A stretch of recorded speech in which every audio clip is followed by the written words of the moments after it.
Здорово. Ле-партизан. Сопротивление. Это слово подразумевает прекрасную идею национально-освободительного движения. Народ вступает в неравный бой за свободу и справедливость против оккупантов. В реальности же сегодня днем это сопротивление материализовалось перед нами в лесной чащобе в виде глуховатого француза, поведавшего нам историю о потерянном ящике с оружием и боеприпасами. Разумеется, подделка документов не проблема, однако от нас потребовали помощи в доставке этого несчастного груза. Он спрятан в районе кладбища в каком-то подземелье. Как видите, все здесь развлекаются, и только мы с боссом выполняем грязную работу. Может, нам тоже организовать сопротивление? Это было бы проще, по крайней мере, мы бы работали для себя. Я, как ты понял или не понял, на кладбище пришел из города.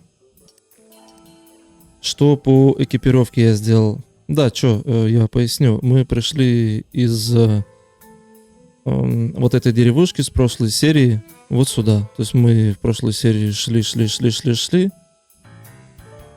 Встретил я здесь сопротивление. И они сказали, что документы сделают для Иоганна, если я им принесу оружие и боеприпасы, заныканные на кладбище в каких-то подземельях. Ну и вот, собственно, поэтому я здесь. По поводу снаряжения, что я делал? Там все торговал, тасовал. Увидел перчатки классные, но не смог их купить. Точнее, не смог, а не купил просто. Почему? Потому что у меня шерстяные перчатки были, но я не помнил, что они давали. Ловкость +1. А я в магазине нашел, они давали ловкость +1, удачу +1 и еще что-то +1. И нельзя экипировку посмотреть, когда ты в магазине, а из магазина вышел, все, у него экипировка обновилась. Содержимое магазина, точнее. Вот, собственно, поэтому я пропустил эти перчаточки, но я купил каску защищенность +1, или может быть она уже у меня была, что-то я не очень помню. Понакупал оружейных патронов, картошку вот оставил для тебя, чтобы тебе показать. Гнилая картошка. Я такой смотрю, так, -9, что за прикол? А это гнилая картошка. К сожалению, боевые возможности близки к нулю. Разве что можно кого-нибудь отравить. Вот так. А этому парню я накидал патронов от парабеллума. Постреляю им, если что. Но потом я вдруг подумал, почему бы мне не купить Вальтер, потому что выпадают патроны, и надо бы пострелять им. Все равно эти патроны быстро кончаются. Можно из того пострелять. И вот хочу проверить. То есть урон написан тот же самый. 2.12.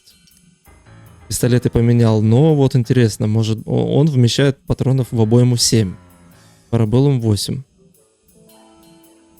Ну и, собственно, имеет неплохую точность. Удобный, легкий в использовании, удачная конструкция, чувствительный к загрязнениям и, в общем, но он починен. И вот Вальтер. С легкостью скрыть под одеждой, но это все фигня. Хорошая точность и скорострельность используется на ближних дистанциях. То есть у него про скорострельность намек есть. А у этого неплохая точность. Еще чувствительный к загрязнениям, чувствительным к патронам там. Вот. Поэтому я взял попробовать Вальтер. Есть с глушителем, но глушитель влияет на какую-то там силу, останавливающую вроде, или какую там. И на точность вроде бы. А мне это не нужно. Ну и нафиг мне этот глушитель. В общем. Ну а обрез остался у него, который дает удачу и защищенность. Вот в чем прикол разных оружий, еще хотел сказать. Да, бывает так, смотришь, типа винтовка. Но с врагов выпадали обычные постоянно. Но в магазине я видел где-то там винтовку удачи, там еще что-то. Да, прикольно. Ну не винтовку удачи, а какую-то там другую винтовку, я не помню. А почему у меня такая винтовка, почему я не поменял? Потому что, опять же, я не знал, какая у меня. А мне не хотелось покупать просто так, ну и, собственно, что, погнали. А если у него пистолет, то надо ли, чтобы он стоял рядом со мной?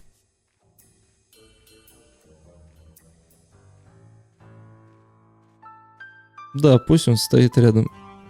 Пусть он стоит рядом. Попробую так. Ну вот я появился здесь. Чё, куда идти? Пойду вне ворот вот здесь. А вон там уже могильщик какой-то. Шеф, подожди. Иди сюда. На кладбище вы встречаете могильщика, вписывающегося в свое окружение так же, как валун вписывается в глинозем. Его довольно-таки легко заметить, так как он таскается за вами повсюду. Он абсолютно не отличается от любого другого могильщика, которого вам когда-либо приходилось видеть. Тот же костюм, запачканный освещенной землей, такая же шапчонка, натянутая поверх лысеющей головы, и такая же протокольная морда. Парень ходит за вами след в след, присматривая, чтобы вы не испортили тут чего-нибудь. «Привет, это что, местная болезнь такая, за всеми следить? Сначала этот агент, теперь вот...» «Простите, но вы не могли бы ходить за кем-нибудь другим?» «Не-не-не, я скажу вот так. Привет. Про агента». Могильщик выслушивает вашу тираду, даже не мигая. «Ладно, ладно», — прерывает он, — «у меня есть свое мнение». Он смотрит на вас подозрительно, потом взмахивает руками в подтверждение своих слов и продолжает.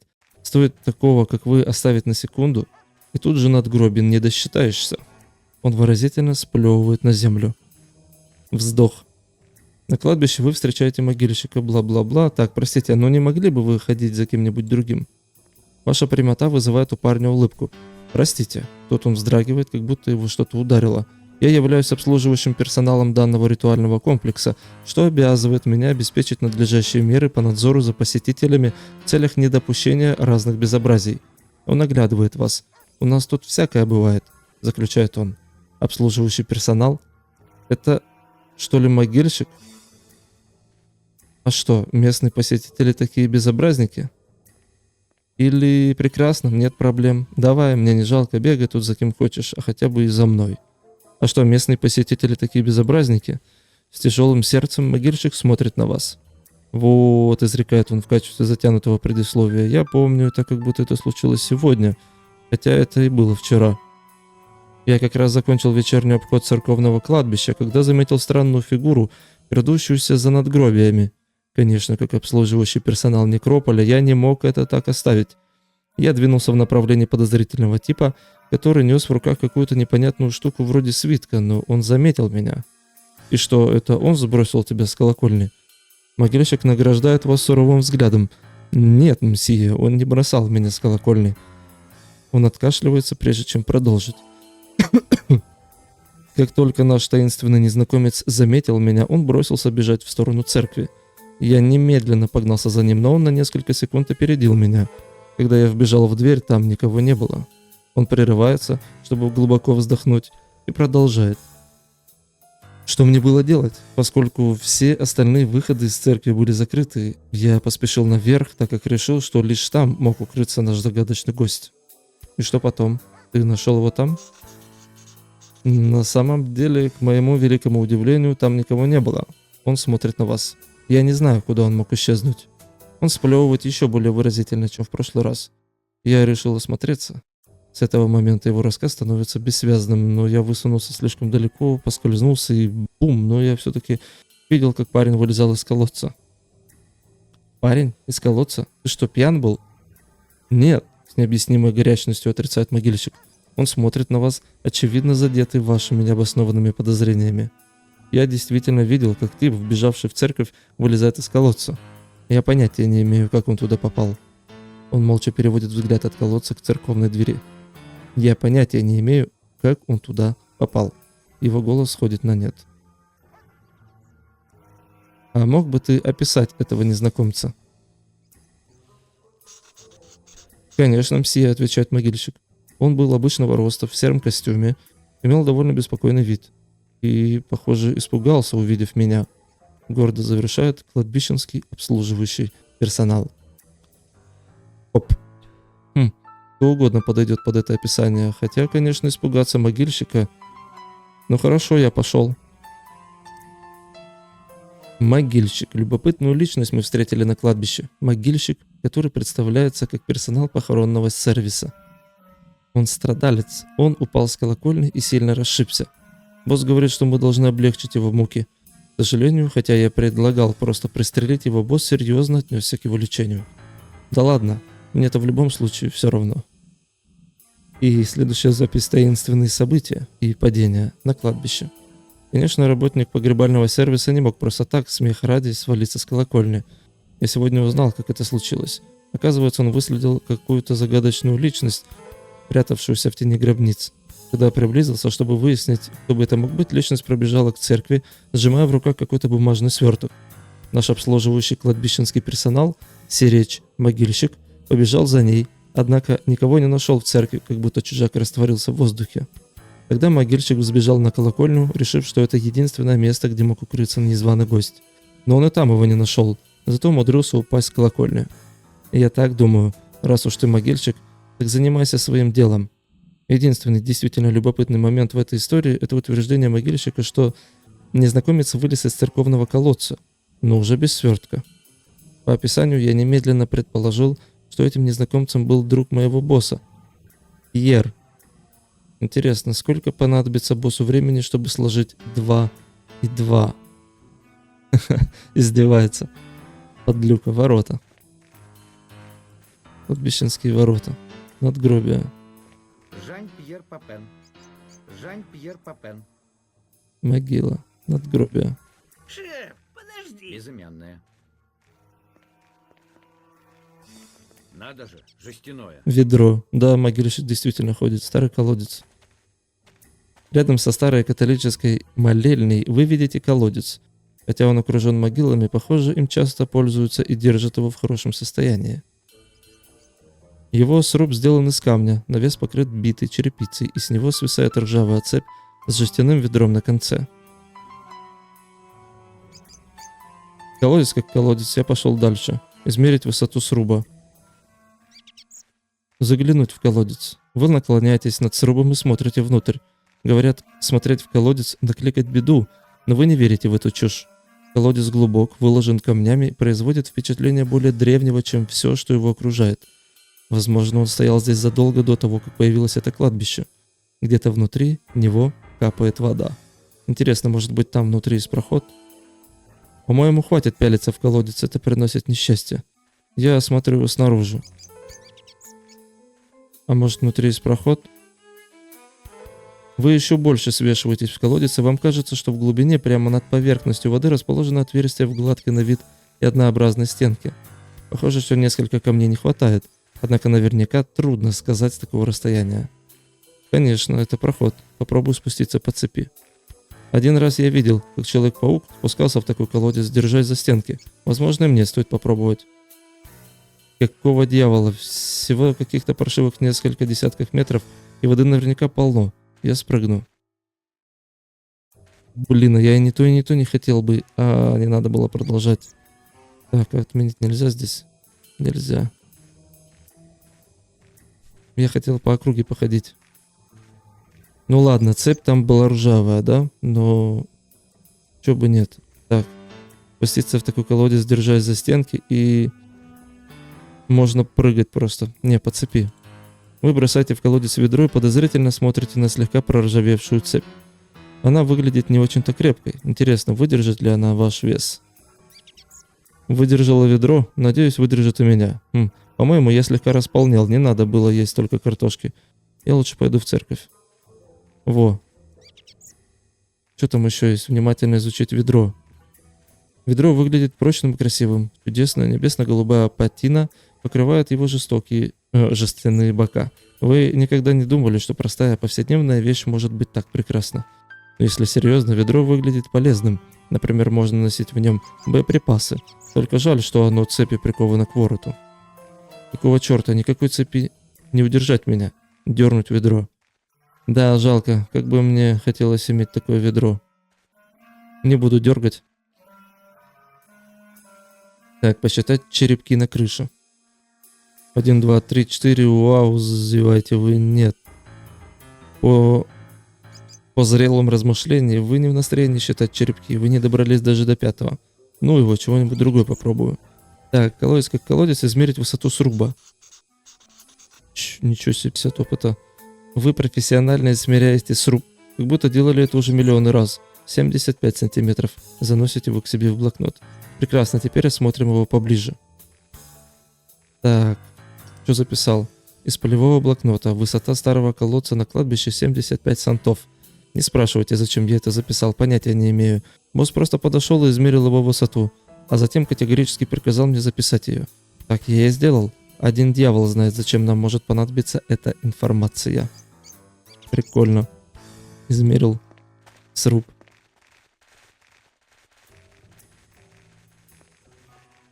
Шеф, подожди! Что тут еще есть? Дверь. Яблоня. Эх. Яблок нет. А что за дверь? Яблоня. Дверь. Яблоня. Наверное, дерево, а не дверь. Склеп. Ого, какой здоровый. Ага, в склеп можно зайти. Крестьянин. С ним поговорить нельзя, ну и ладно. Могила. Эта ограда кажется странной. Рене Артуа-старший. Застрелен Ха Грубером-старшим в 1915 году. Выглядит совсем забытой. Ну а тут вообще темно, ничего не видно. Так, ну я под церковью не был. Да и к самой церкви можно подойти. Маленькое окно. Я вижу внутренность церкви. Я вижу... Молодец. Вот здесь я не был. Еще один склеп. Это очень большая могила.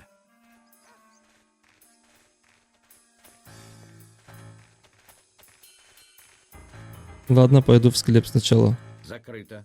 Закрыто. Закрыто. А в церкви? Шеф, подожди. Скамья.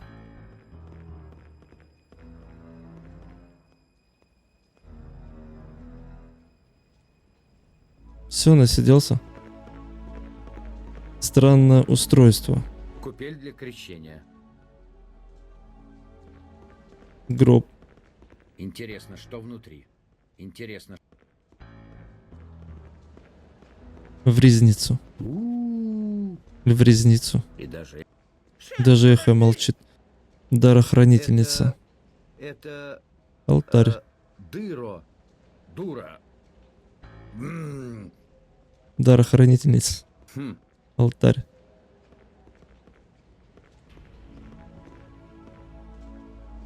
Картина. Вон кто-то ходит еще. Картина религиозного содержания. Крестьянин. Еще одна картина. Великолепно. Это, наверное, Эль Греко. Исповедальня. Но никакого желания исповедоваться. Плита. В церкви вы видите купель, которая привлекает ваше внимание. Она по самые края наполнена водой, слегка зеленоватой, но безусловно святой. Однако вас больше заинтересовало ее основание. Хотя камни достаточно плотно прилегают друг к другу, вы замечаете след, как будто один из них недавно сдвигали. Присмотревшись, вы видите пятнышко масла. Похоже, что эта купель таит в себе довольно сложный механизм. Я ухожу. Баловство в церкви не по мне. Святая вода. Ага, походу, да, вот. О, ступени. О нет, они Выглядят здорово прогнившими. Я типа по ним не пойду, говорит. Да, что-то такое я припоминаю, что здесь... Если ты, короче, прокачанный интеллектуал, то... Деревянная скамья. То ты можешь в церкви там что-то сесть, что-то сделать куда-то там. И откроешь какой-то проход. Если ты силач, ты можешь проломить какую-то стену. Возможно, вот с этой вот плитой именно это и связано. А вор через колодец может пробраться. Это все, что я знаю. Но я перед колодцем хотел бы сходить в склеп. Здесь лежит кто-то очень важный. Здесь лежит кто-то очень важный. Вопросики какие-то. Полка. Какие забавные полочки. Какие забавные полочки. Какие забавные На полочки. них что? На них что, кто-то лежит? Тяжеленький. Гроб. Штуковина. Деревяшка. Деревяшка. Штук. Понятия не имею, что это. Понятия не имею, что это. А эти... А слышал, он что, курит, что ли, пока стоит? Я услышал, как он дышал. А что это такое? Вопросики какие-то. Ну, я, конечно, могу путать все. Не знаю, что тут делать. Хм. Похоже, его кто-то не дал. Здесь лежит Где-то же... Ящик. Большой ящик. Содержит припасы, сброшенные союзниками с самолета и предназначенные французскому сопротивлению. Даю голову на отсечение, все, что там будет, это какой-нибудь маленький несчастный парабеллум, до черта сыра и вина и слуховой аппарат для нашего друга-партизана. 25 кило. Спасибо. Все окей, получается, вот я нашел. Здесь лежит кто-то. Не знаю даже откуда я взял, но вот, Понять. ну все, больше ничего нет. Насчет вот того, что я говорил, там, типа, залезть через церковь или через колодец, вот я не знаю, надо проверять. Потому что я все это знаю не О, боже. точно. Какой... Так, заглянуть. Интересно, может быть там внутри есть проход? Конечно, это проход. Попробую спуститься по цепи. Вы бросаете в колодец ведро, подозрительно смотрите. Так, выдержало ведро, надеюсь, выдержит у меня. Вы хватаетесь за цепи и медленно начинаете спускаться в колодец. Цепь угрожающе скрипит, но выглядит достаточно крепкой, чтобы и выдержать вас. В паре метров от сруба звуки снаружи стихают. В этом мире царят лишь капание воды да скрежет цепи. Вы спускаетесь все глубже и глубже. Поверхность... было бы, знаешь, что еще классно? Если бы во время вот этих диалогов было бы соответствующее звуковое сопровождение. Вот. А не просто одна и та же музыка. Вы спускаетесь все глубже и глубже. Поверхность воды приближается. Внезапно вы замечаете дыру в каменной облицовке колодца. Готово. Молнии проносятся у вас в голове. Вы протягиваете руку и цепляетесь за нижний край дыры. С помощью цепи подтягиваетесь к отверстию, затем отпускаете ее. Теперь еще один рывок, и вы оказываетесь в узком коридоре, ведущем в темное пространство. Ну, посмотрим, что у нас тут. Так, я туда не полезу ни за какие сокровища в мире. А что, если кто-нибудь придет и умыкнет цепь? Я вылезаю. Посмотрим, что у нас тут. Опачки. На секретном проходе. Итак, этот чокнутый могильщик был прав. Можно проникнуть в секретную комнату под церковью через колодец. Надо всего лишь быть легким и ловким, как мой босс. Но у меня тоже получилось, хотя и с трудом. Так. Катакомбы. Тело. Гробы. Воу-воу-воу, тихо, тайный агент гестапо. Чё такое? Почему ты вдруг... Ну ты понял, да? Вот это вот мне не всегда нравится. Так, а что такое? Патроны есть, что не стреляешь?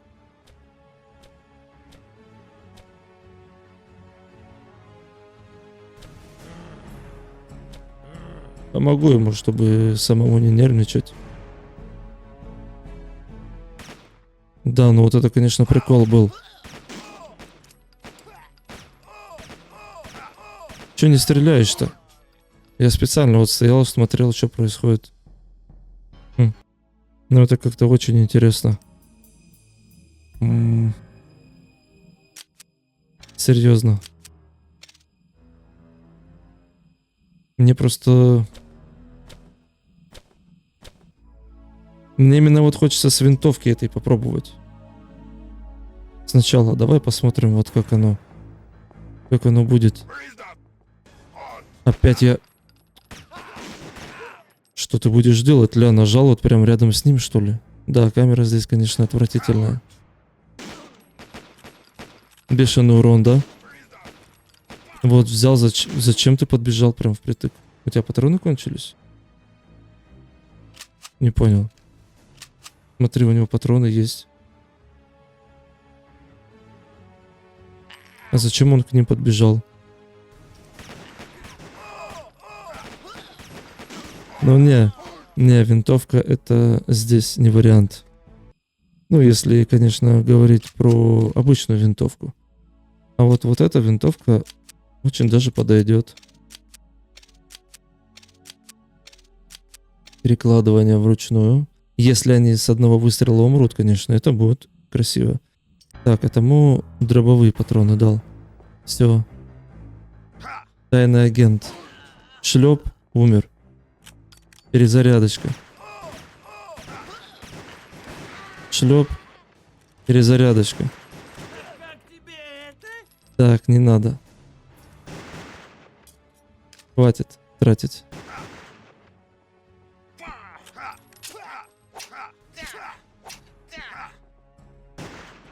Рубим. Все. Новый уровень у кого-то. Кстати, Иоганн полечился, это очень приятно. Все, пострелял, молодец. Вот и потратили мы эту фигню. Наконец-то она не будет занимать место. Так, патроны. Зашвырну сюда. Пистолет верну.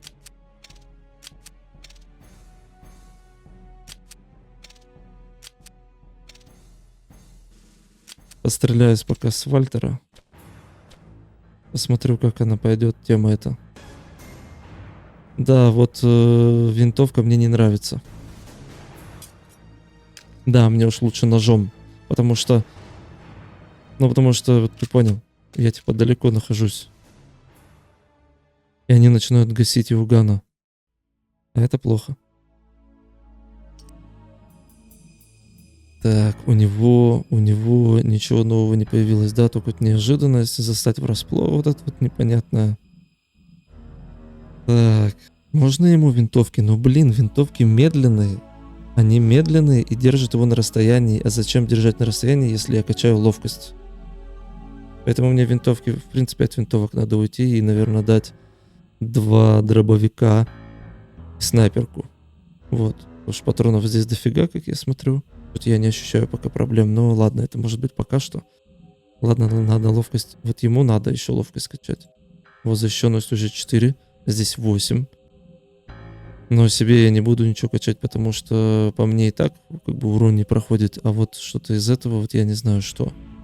Так что пусть еще уровень я получу. Нормально ему, наверное, да? Ходить с ящиком этим. Вообще прям четкость. А, я еще не все собрал даже. Да, вот это вот сидишь. Слишком тяжело. Тасуешь вручную. Красота. Сумки ветеринара эти, конечно, огромные. Еще и картошка. Ну, и эту надо будет продать тоже. Я думаю, можно. Наконец-то серьезный саркофаг.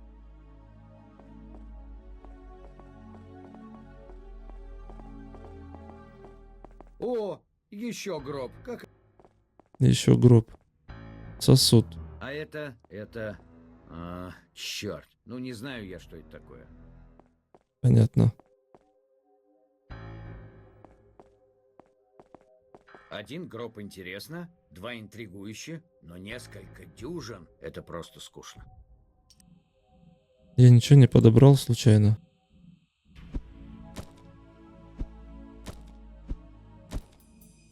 В чем проблема твоя? Размести нормально и все. Так, можно проникнуть. Мы проникли, что дальше? Что-то я хожу и не могу не... Тайный агент гестапо. Гестапо, проклятые фашисты!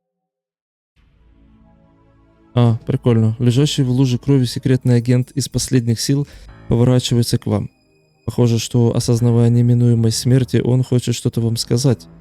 Он пытается поднять руку. Вы смотрите на своего недавнего врага со смешанными чувствами. Честно говоря, вы не испытываете к нему никакой враждебности. Он опять делает вам знак подойти ближе. Вы осторожно подходите. Все-таки это агент, он может быть опасен. Вы подходите к умирающему агенту. Наклоняетесь над ним. Он смотрит на вас и пытается что-то сказать. К сожалению, это заканчивается приступом кровавого кашля.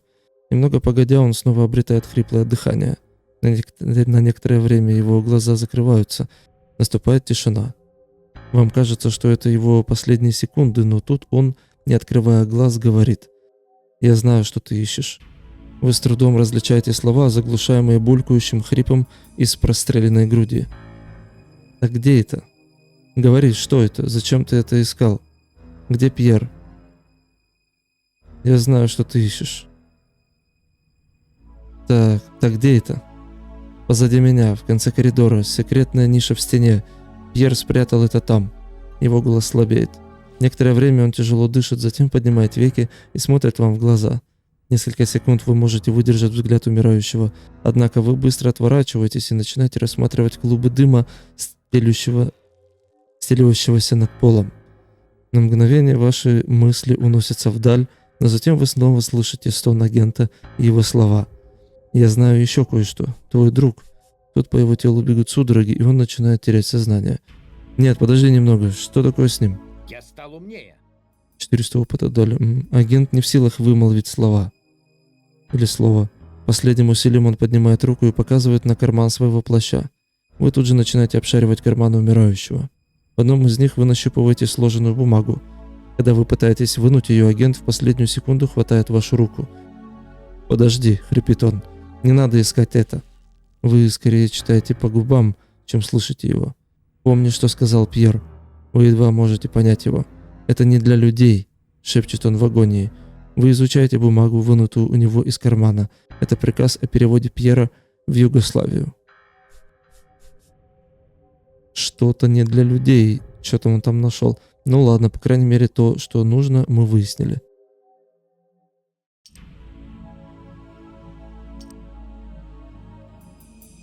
Ага, ништяк, у меня уже второе повышение. И вот, пожалуйста. Завеса, паника. Ваша любимая шутка — встать позади головорезов, которые ищут вас, и крикнуть им в самые уши: «О господи, это конец, мы все умрем». От таких штучек действительно бывает сердечный приступ. Способность вселять во врагов панику. Прикольно.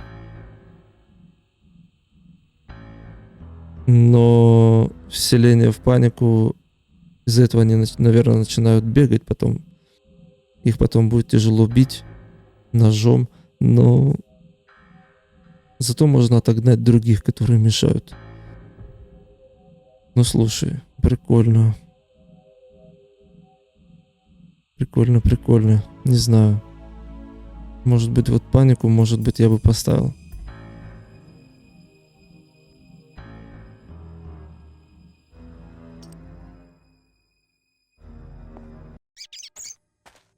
Так, что теперь?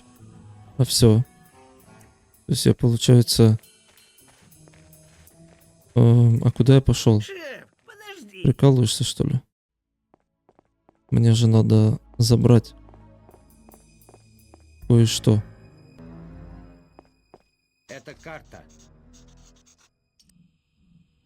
Мапа. Это карта, найденная Пьером. Странно, он говорил, что она очень старая. Может, я не смог расшифровать ее? Надо связаться с Пьером.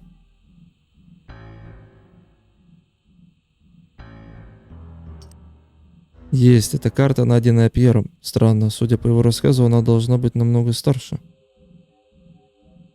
Так, карту нашел. Пьер в Югославии. Но я не смогу уехать, потому что мне нужны документы. Поэтому мне нужно передать ящик с боеприпасами партизанам. Пусть. Это дерево, только маленькое. Отлично. Ну, сейчас надо будет дойти до партизан. А с тобой что? Я думаю, бои уже смысла записывать нет. По крайней мере, эти. Я просто дойду до партизан, отдам им ящик и вернусь. Ну, сейчас посмотрю, как у меня будут проходить на данном этапе бои. Я вооружился оружейными патронами и патроны к дробовику. Себе купил дробовик. У него шанс на попадание есть. Изумительное оружие ближнего боя. И охотничий нож. Просто охотничий нож, да, он крутой, да, круто, ништяк. Они перестают стрелять, если у них какие-то стволы. И они начинают бить прикладом, а это слабее, чем я бью ножом, и это слабее, чем выстрелить из ружья, и все такое прочее. Можно ножом бить, но, блин, мне хочется, пока есть возможность, я не знаю, что будет дальше, может быть, будет потом сложно. Просто про эту игру говорят одно, а пока я этого не ощущаю. Ну, короче, взял дробовик. Ну и плюс оружие, видишь, разнообразие какое-то вношу, там, пострелять так, так. Этому оставил Вальтер, потому что я до сих пор не понял, чем он лучше, но выглядит он лучше. И плюс еще используют спецагенты там всякие, поэтому буду им пользоваться. Я думаю, он получше, чем тот Парабеллум, поэтому я его продал, а Брес оставил. И я сейчас хочу посмотреть, как стреляет Вальтер вообще, в принципе. А потом ему отдам обрез и все. Буду с обрезом бегать. Почему? Потому что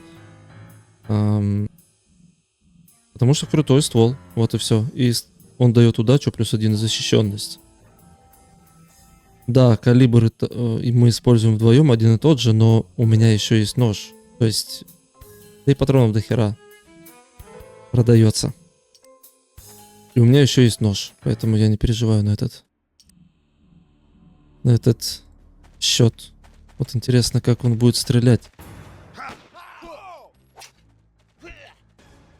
Стрелять будешь? Ты стрелять будешь с пистолета, нет? Или ты не умеешь пользоваться этим пистолетом?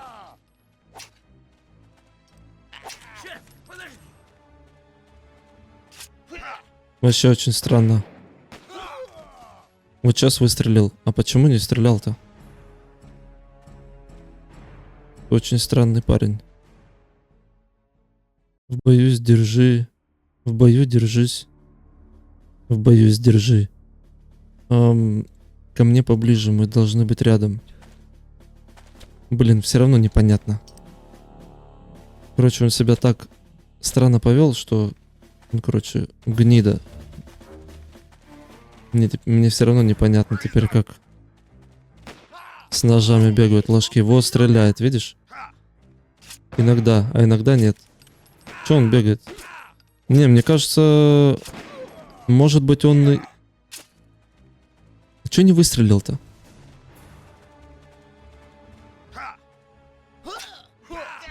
Ладно, захерачим тебя так.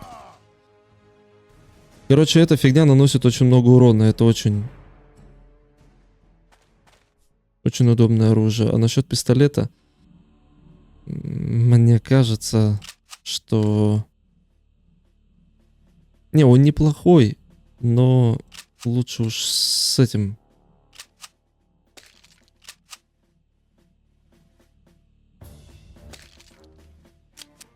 Я думаю, да. Ну, потому что он как-то медленно стреляет, и мне это не очень подходит. Ну, смотри, это вся уходит, набор инструментов. Так что пистолет все равно пусть будет. Хотя эти парнишки лоховые, поэтому можно из пистолета пострелять. Правильно? Да и можно и дробовик убрать. Да нет, с дробовика я постреляю. Дробовика интересно. Даже оттуда достал, ничего себе. Давай, мочи его. Вот, ништяк. Круто. Так, это сюда, а вот это сюда. Я слышу, кто-то ходил справа. Ну, хоть ничего, нож выпал, спасибо. Или мне показалось. Или кто-то из моих шагнул, и мне почудилось, понятно. Здоровенный охранник, быщ. Но одиночки, конечно, погибают очень быстро. Что я могу на это сказать? Больше ничего. Они просто погибают очень быстро.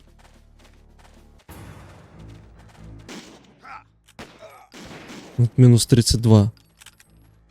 И что делает винтовка? Почему он тупит? Вот я этого не понимаю. Ну, то есть он бегает, что-то... Возьми пистолет и стреляй. Подними ствол, стреляй. Нет, он тупит. Странно как-то. Ведет себя. Ну и ладно. Так. Дремучий лес. Вот я не знаю, следовать ли мне той рекомендации, которую люди оставляли. Отлично.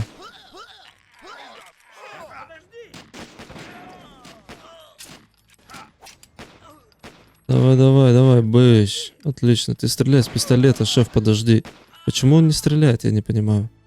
Я в итоге всех размочил. Что-то какой-то очень странный пистолет. Смотри. 52%. И, короче, когда я ему в руки его дал, когда было 6 патронов, он выстрелил всего лишь. И сломался, блин, уже. Короче, я за ним послежу. Пожалуй.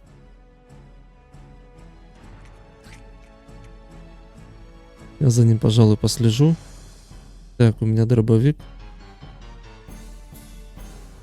Мне интересно тоже дробовиком пользоваться. Просто если пистолет это такое говно, мне кажется, просто... Короче, ты понял. Парабеллум стрелял лучше. Вот что я хочу сказать.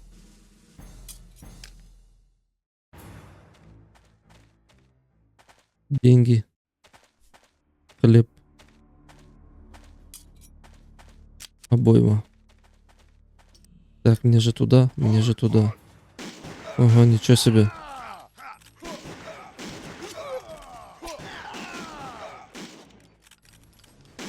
Вот. Смотри. С обреза какая тема началась у него ништяковая, а? Просто раз раскидал всех. Это что такое? Ты видел, да? Мышка в одном месте. Предмет в другом. Вот. Вот так всегда надо. Но правда, видишь, как он сожрал патроны? А пистолет этот вообще галиматья какая-то. Хотя... Знаешь, что у меня какая идея в голове? Что стоит мне нож оставить, а пистолет ему вернуть, он тоже будет нормально стрелять. Можно так попробовать. То есть из-за оружия как будто галиматья это происходит. А сейчас я дал ему пистолет. Смотри. Сейчас он с пистолета активно стреляет. То есть, когда я беру дробовик, может быть дробовик...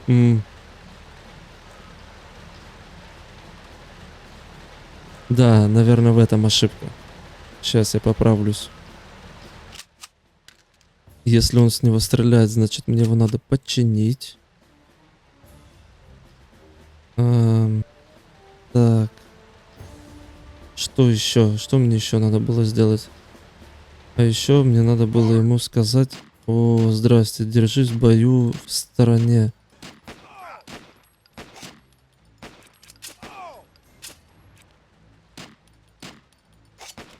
То есть прикол вот в чем был. Несостыковка оружия и типа боя. То есть он держался рядом со мной, а я с дробовиком. А дробовик, ты понял, стреляет с большого расстояния. Этот чел стоит возле меня и в итоге не может до врага дотянуться. Там враг внизу был. И он меня сейчас не видит, походу. Да. Офицер. Ну врежь его, что ты? Носится опять.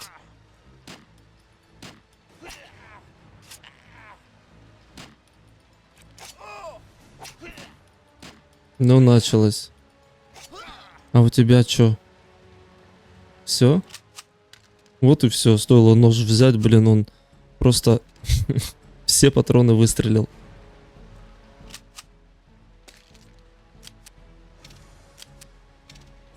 Хотя можно эти пока поэкономить, в принципе.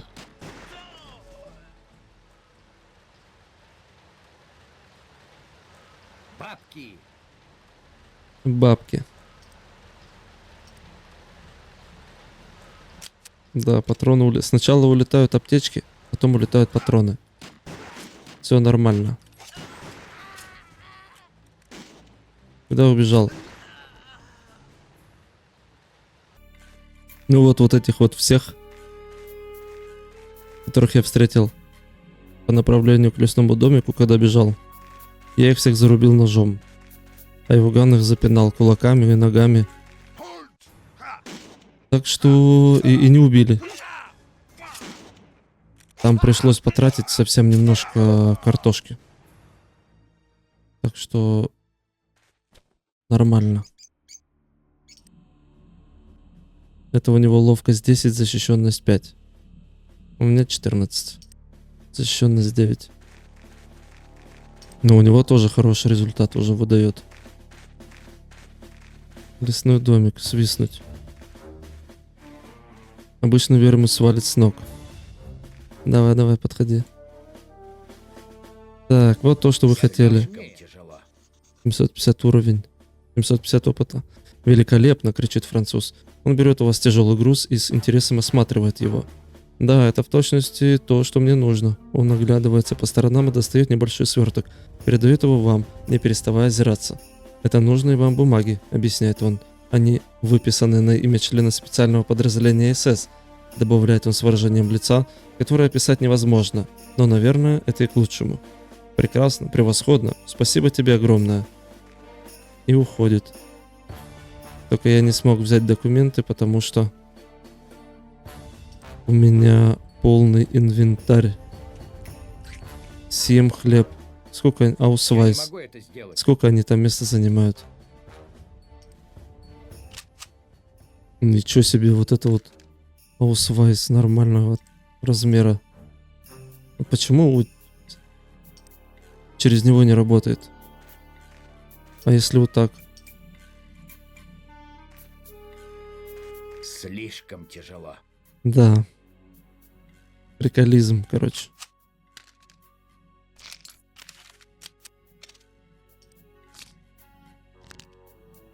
Фальшивый аусвайс для Иоганна. Изготовлен полуглухим участником французского сопротивления. Возможно, он и полуглухой, зато блестящий фальсификатор. Какие края, какие потрясающие потертости на сгибах. Высший класс, сам Гиммлер не заметил бы разницы. Ништяк. Знаешь что, что-то я копил эти очки, а потом подумал, а может быть, раз уж я ножом, смотри, сила увеличивает силу атаки в рукопашной, способность использовать некоторые виды оружия, число предметов, которые способен носить с собой персонаж. То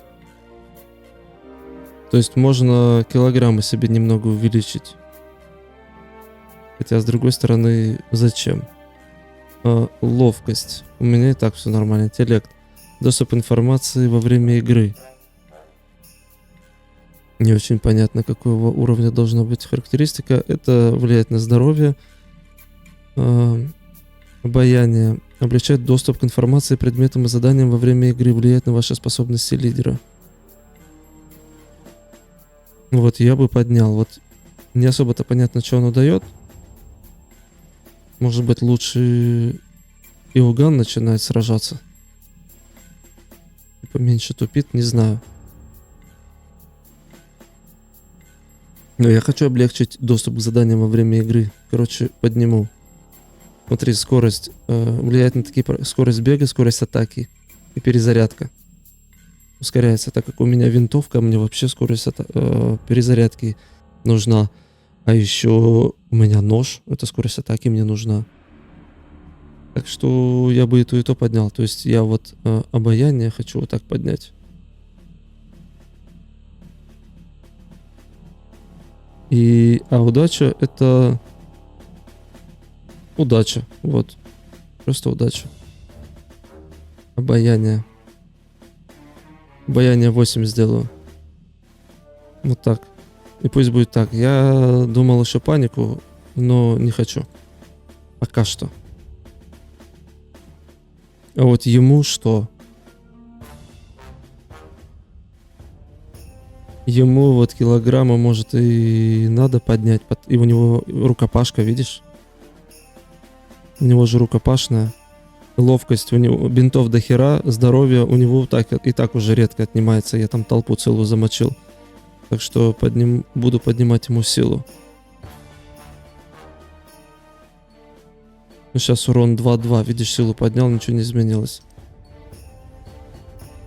Может быть, потом изменится. Ну вот, например. Давай, давай, нож, исчезай. Вот. Мы херачимся просто на кулаках и на ножах. Смотри на мое здоровье и смотри на здоровье Иоганна.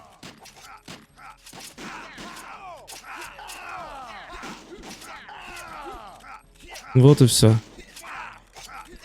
В какой-то момент началась вот эта история. Хотя вот непонятно почему. Прокачанная эта ловкость или потому что... Или потому что у нас уровень высокий по сравнению с ними. Вот я не знаю. Только я вот это все поднять не могу, потому что у меня нет места. У торговца наконец-то нашел нормальные ботинки. Кстати, броня ни с кого не падала. Ну, типа ботинок, там, курток. Смотри, пара высоких ботинок, бла-бла-бла. Скорость +1, удача +1 и защищенность +1. Эти я, конечно же, себе возьму. Что еще?